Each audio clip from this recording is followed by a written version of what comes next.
Just now we studied about the male and female cones कि वो कैसे कैसे कहाँ कहाँ पर प्रेजेंट होते हैं. अब हम देखेंगे अबाउट द स्पोर्स कि उसके अंदर स्पोर्स का फॉर्मेशन कैसे होता है. So let's start.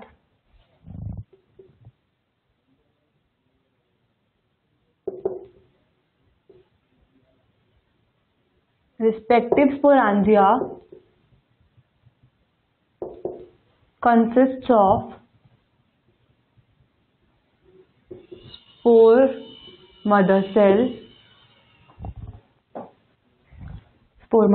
that is SMC. So this SMC undergoes meiosis to form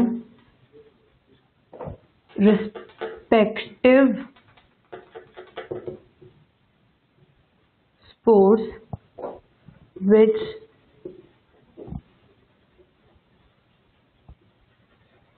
represent the first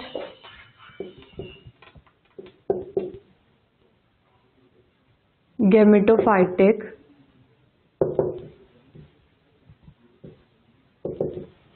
generation. क्या होता है कि मेल स्पोरेंजिया माइक्रोस्पोरेंजिया है तो उसका जो स्पोर मदर सेल होगा it will be called as pollen mother cell और उसके अंदर मियोसिस से स्पोर का फॉर्मेशन होगा which represent the first gametophytic generation. अभी तक हमने जितनी भी देखी थी जो मेन प्लांट बॉडी थी इट वाज स्पोरोफाइटिक, बट यहाँ पे जैसे ही स्पोर का फॉर्मेशन हुआ spore is a gametophytic generation.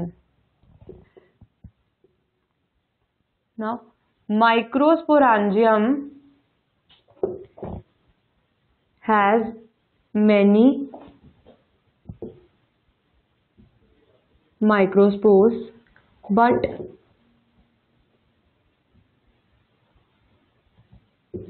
megasporangium have only one megaspore.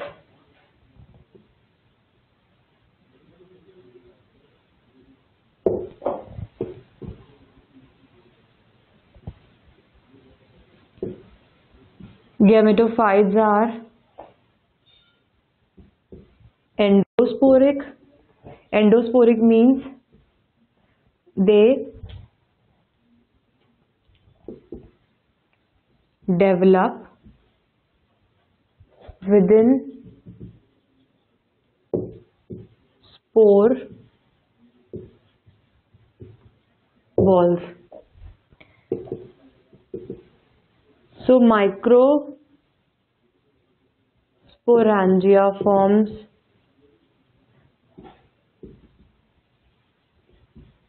microgametophyte which is pollen grain, and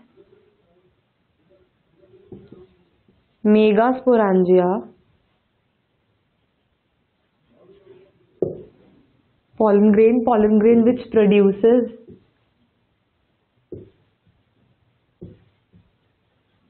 male gamete which is called as sperm. Now megasporangia forms megagametophyte which bears archegonia containing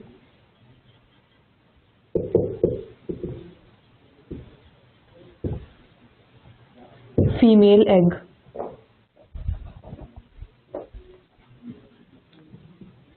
Megaspore enclosed undergoes meiosis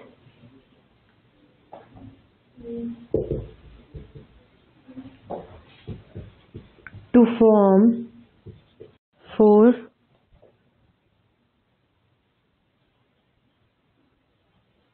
megaspores which are haploid.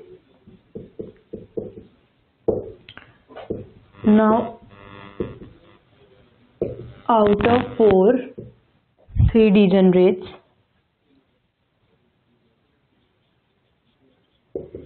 and 1 remains functional, but 1 pollen divides by mitosis to give rise to 4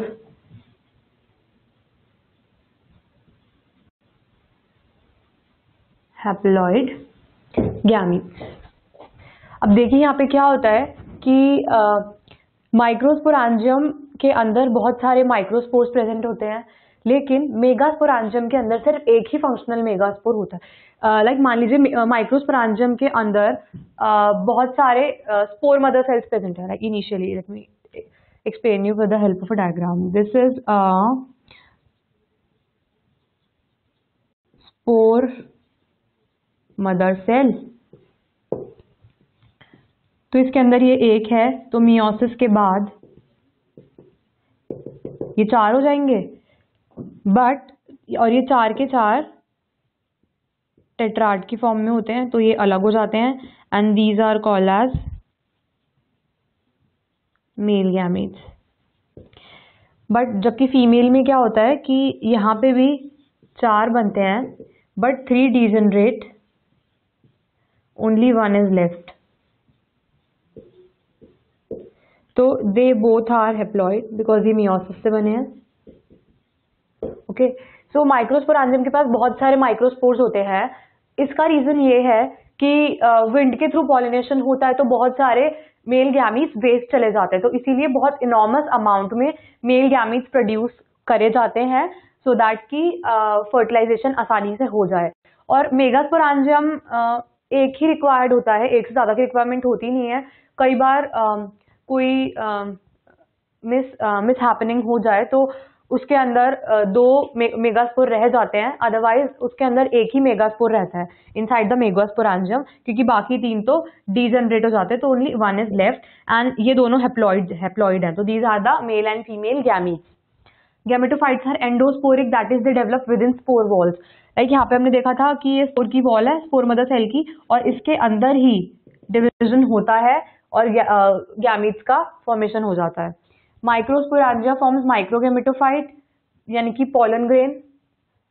माइक्रोस्पोरांजिया में spore mother cell था, spore mother cell ने ये microgametophytes बनाए, that is the pollen grain, और pollen grain ने sperm का formation कर दिया। In the same way megaspore enclosed undergoes megaspore जो कि स्पोर वॉल के अंदर है, इट अंडरगोज मियोसिस, उसके अंदर मियोसिस होता है और मियोसिस से वो 4 मेगास्पोर्स प्रोड्यूस करता है जो कि हैप्लॉइड होते हैं। 4 में से 3 डीजनरेट हो जाते हैं और सिर्फ एक ही फंक्शनल बचता है, जिसके साथ ये गैमीट फ्यूज होके जायगोट का फॉर्मेशन कर लेता है। But 1 pollen divides by mitosis to give rise to 4 haploid gametes, जिसकी वजह से हमारे पास मेल गैमीट्स बहुत सारे होते हैं, but female gamete we have 1 और at most of the time we have it 2। इससे ज्यादा मेल और फीमेल गैमेट्स नहीं होते हैं। So this was about the gametes. Now we will see कि पॉलिनेशन कैसे होता है इनके अंदर।